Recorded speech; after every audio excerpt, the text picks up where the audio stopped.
This is Tom Painter again, and I'm so excited to have my good friend Mr. Kurt Mortensen in the house. He has been a friend for decades, and he's a big supporter of what we do at the foundation. Not only has he helped us with the logistics of adding all these classes, he's been a major help to our team, to Jacob and Josh and our whole team. But he's also a author that is has his books all over the world. And we're going to bring him on right now. We're going to be talking about sales. Now, why sales? Now, sales is about solving problems. It's not about grinding somebody into something that they don't want. If somebody comes to you, they've got a problem, and your job is to figure out how to solve that problem and make a difference for them. So let's bring Kurt on if we can right now. And we're going to be talking about connectivity. How do you connect with other people, and how do you solve problems? That's really our goal. We chase problems. We don't want to avoid them. All right, let's bring him on. Thanks, everybody.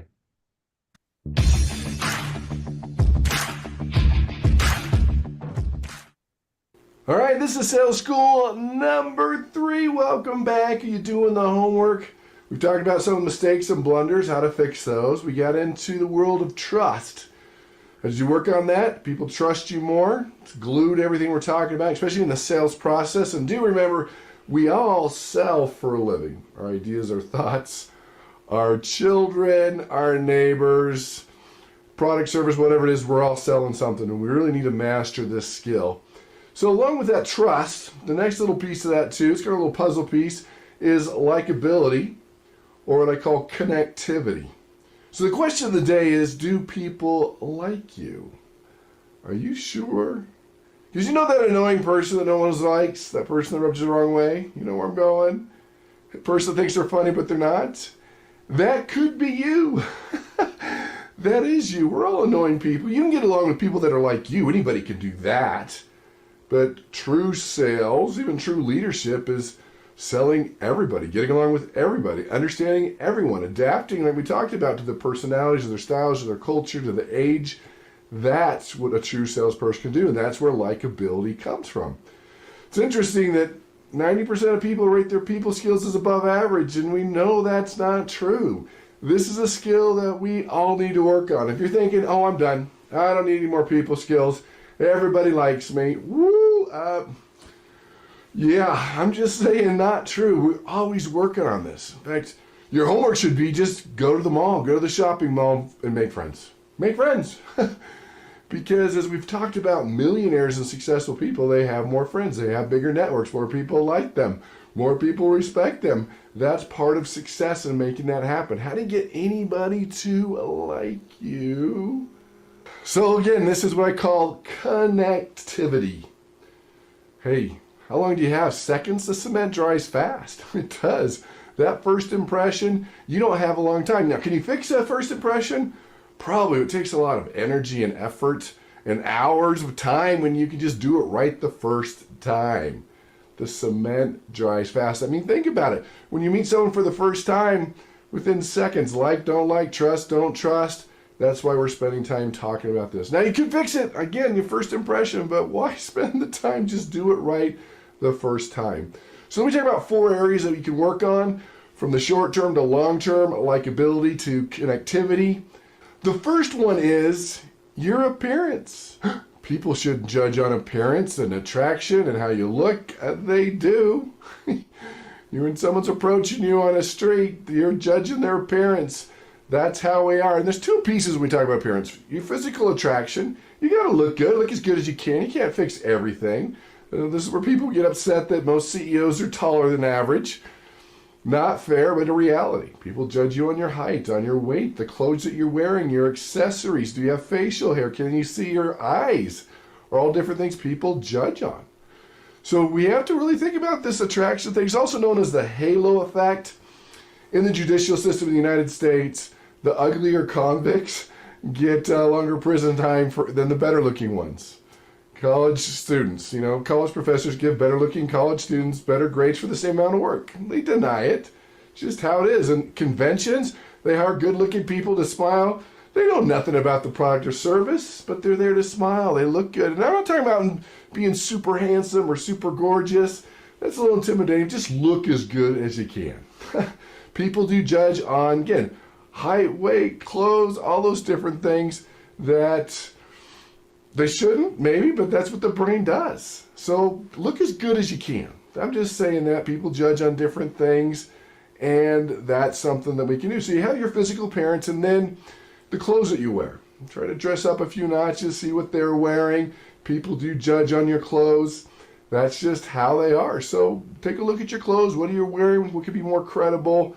That's the first thing people judge. So number one is appearance. That's kind of the more of a short term. Then longer term, what we need to do to spark a relationship is find a similarity. You can't really start a long-term relationship unless you find something, anything in common with them. Anything from you went to the same college, the same religion, to like the same sports team, do you both smoke, you both had kids in sports, whatever it is, you got to find something. Now, can you find something in common with anybody? Well, sure. I mean, sometimes you have to stretch a little bit. Let's see, we're both human, we're both breathing air. We have a lot more in common than you think. As I travel around the world, we are more similar than different. We just are, but we always focus on the differences. But if you want to start a relationship, you got to find something, anything. In fact, I was coaching with this guy. He wanted to influence up, and he's having a hard time connecting with the boss above him. And I said, you got to find something in common, anything in common. And he did a little research, looked into it, and of all the silly things, it was Dancing with the Stars, a TV show. But now they record it, started watching, got to talk about it. It was just enough to spark the relationship. That's similarity. That's just how anything. Now you got to be careful.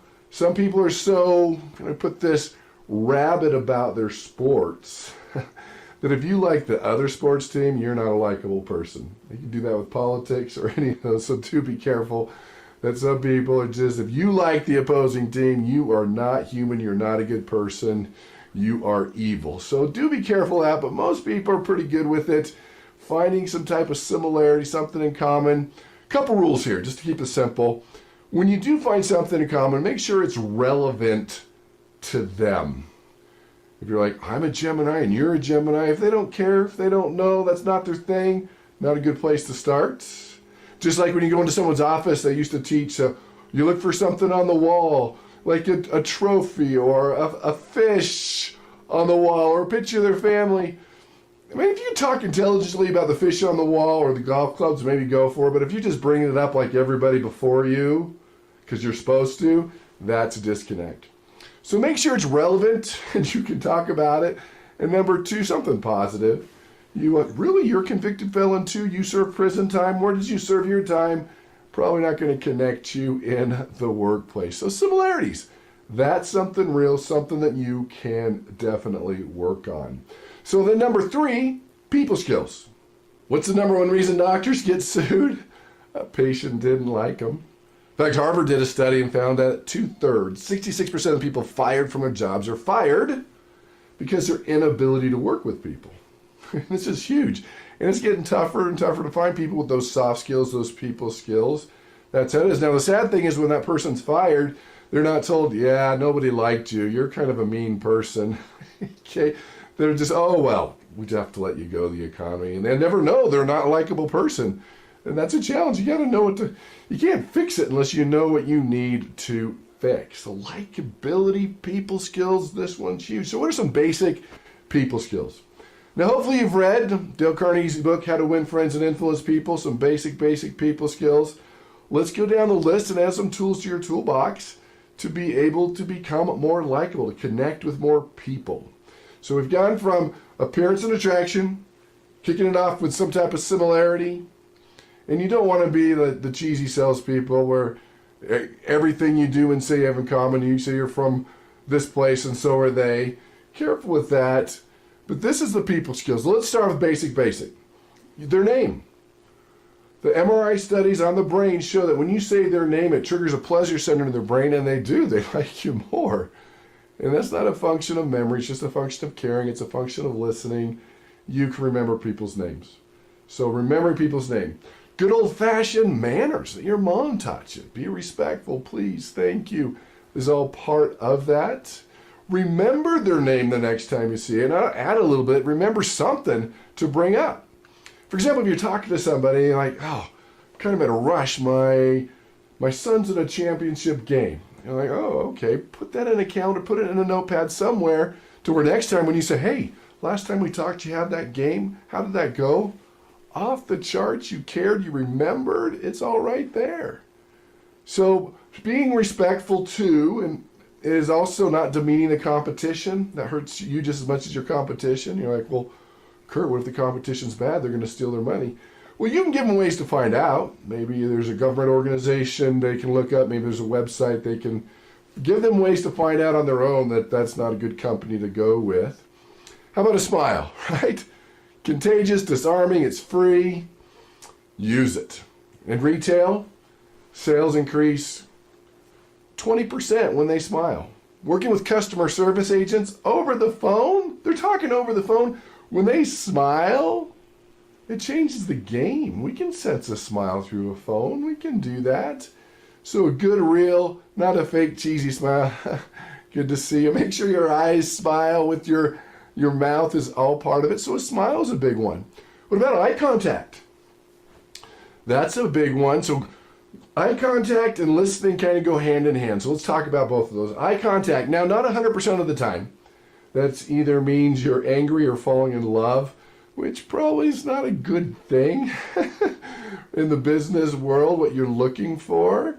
So around the world, average about 70% of the time. You want to do that. And then with your listening skills, you're listening with your ears, your eyes, and your heart. They're the most important person in the world. Number one people skills, listening. They just like you more. You really care. And with that, you can show empathy. So you're showing empathy, you're listening, you're giving the eye contact, you're not phubbing. Phubbing? Yeah, what's phubbing? So phubbing is like, where's my phone? All right, so phubbing is this. Here's my phone right here. So you're talking to them, you're engaged, you give them the eye contact, you're listening, you're showing empathy, and your phone buzzes, and you look right there at your phone, you just phub them. That's known as phone snubbing, and you just told them, yeah, you're not important. And I know you didn't mean it. It's just a natural habit, but be careful of that. Your email dings, you look away, can definitely be an issue. But package those together. Show some empathy. Show them that you care. Good eye contact. You're listening. If you want people to like you, just listen more than you talk. And that's the persuasion secret. If you can look at great persuaders, they ask 3 times more questions. They are better listeners. But when you're able to do that, they'll tell you everything you need to know to persuade them. And they like you better. It was an eye-opener for me. I was traveling from JFK to Los Angeles. It's a long flight. And I was born with a sign on my forehead that says, hi, tell me your life story. And they did. And I listened, really. And I just was being a good listener. And we landed, and this person says, Kurt, you're one of the most interesting people I've ever met. And I'm like, you don't even know me. You talked the whole time. That's what I was thinking. Like, oh, this is the best conversation I've had in years. And they became good friends. And we actually did some business together in the future just based on just listening and smiling and nodding the head. And really, tell me more. A powerful skill.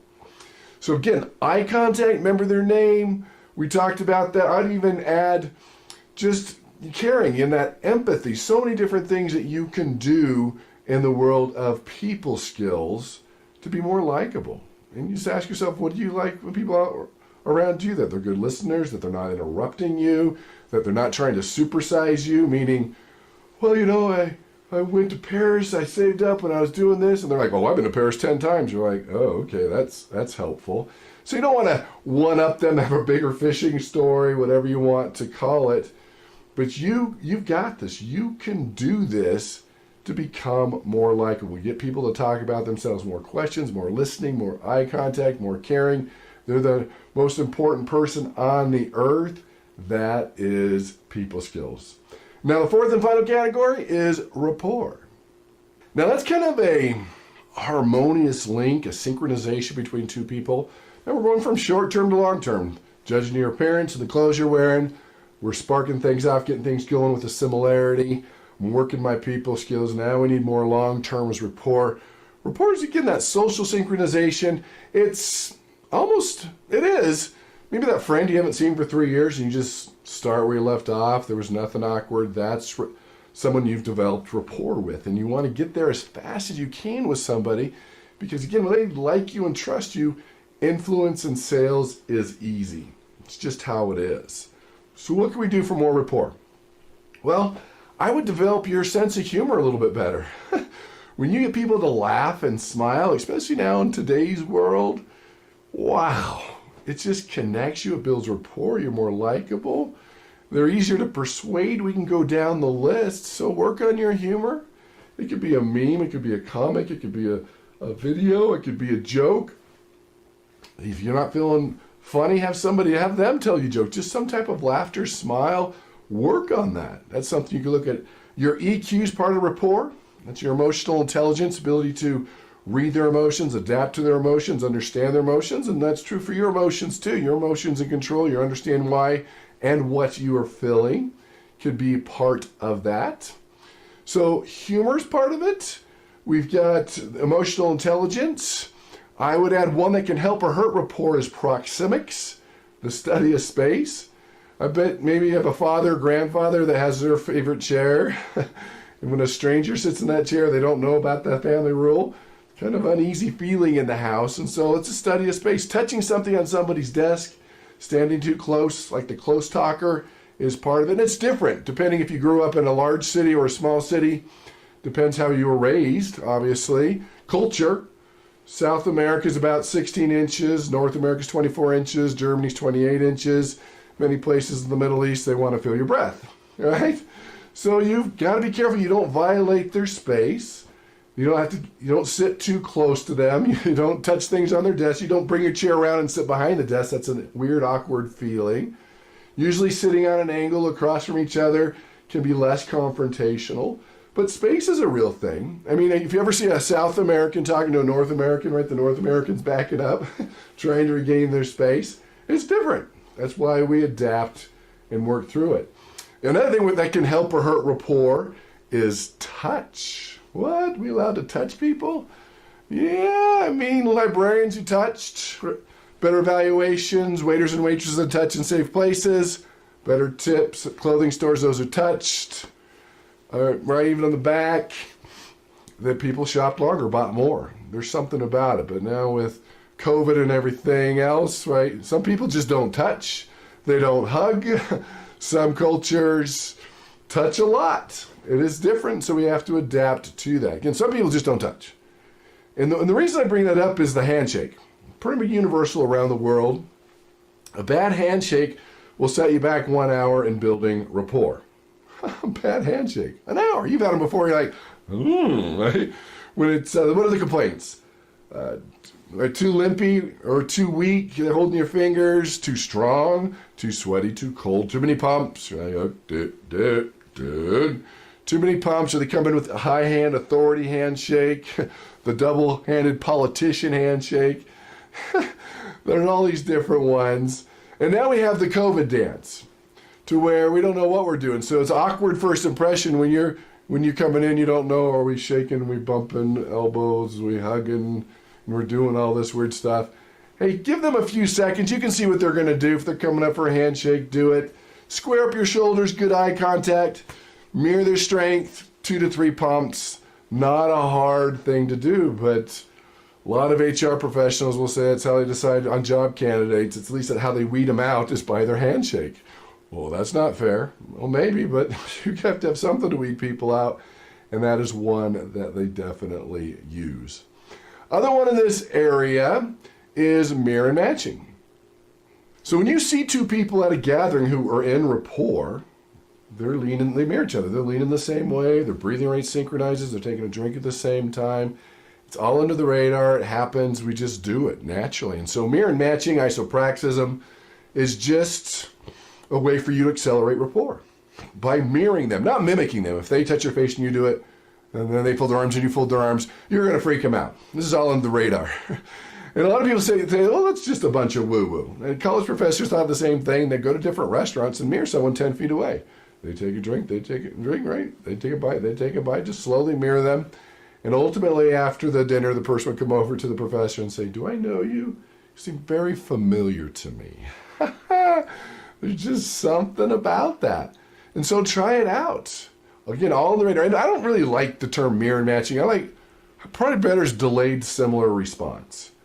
So if they fold their arms, maybe put your arms in your lap. If they lean all the way back, you lean halfway back.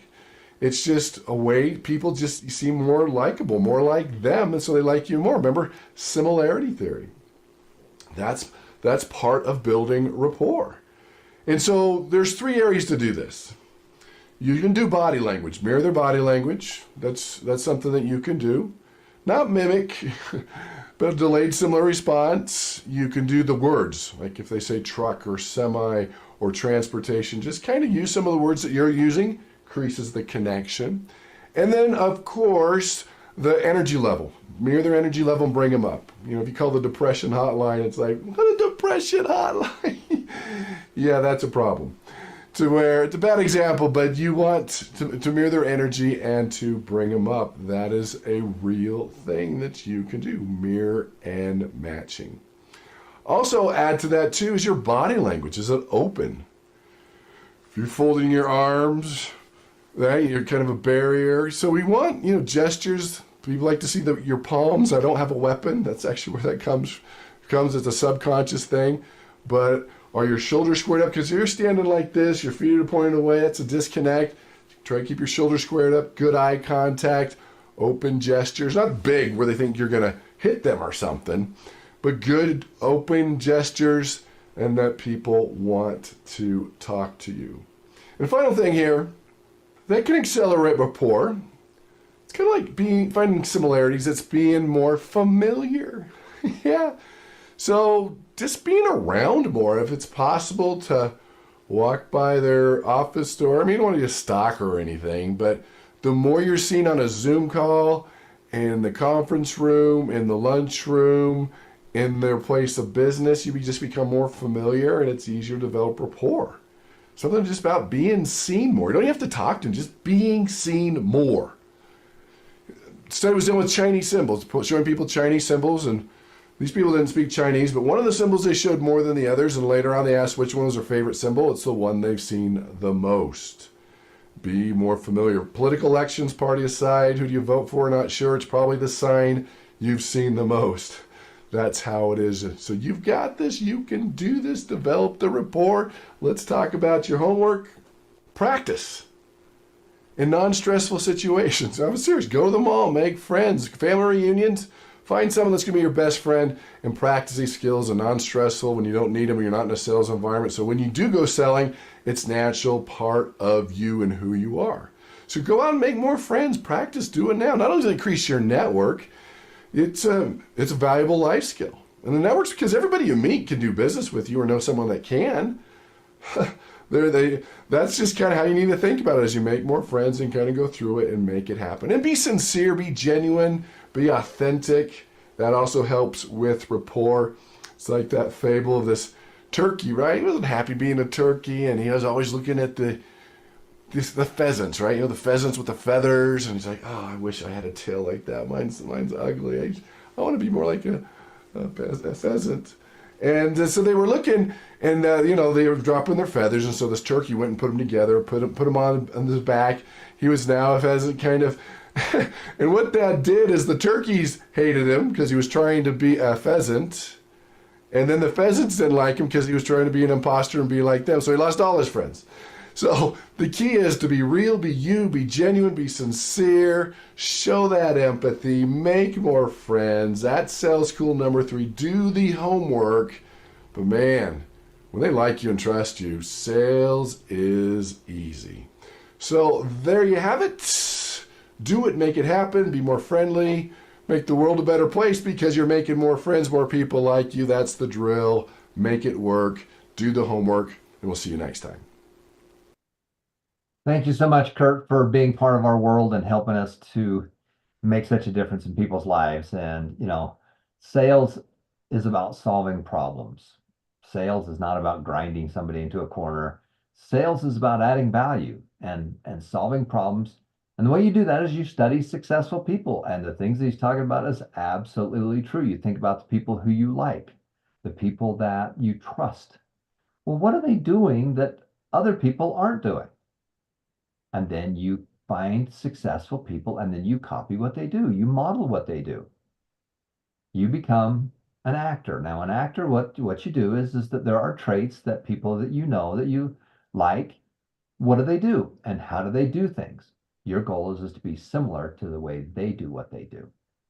So as I was younger, one of the things I did was I started modeling people. I had a really good friend that was a religious leader of mine, and we went to a seminar, and we just happened to be at the seminar together. And he says, "See that? See Robert Allen? See how he dresses? See how he talks? See how he thinks? You do that, and then you can become that." And so in my lifetime, that's what we've done. You'll notice we study a lot of successful people. Why? Because there's going to be little pieces of them that you're going to say, you know what? I really like how he does that. I would like to incorporate that into my life. I would like to be that. And so in some ways that your job is to be an actor and start acting like them. And if you start acting like them, you become them. That's your goal. As you see people, as you talk to people, as you see things, your goal is to mimic what they do and then become like that.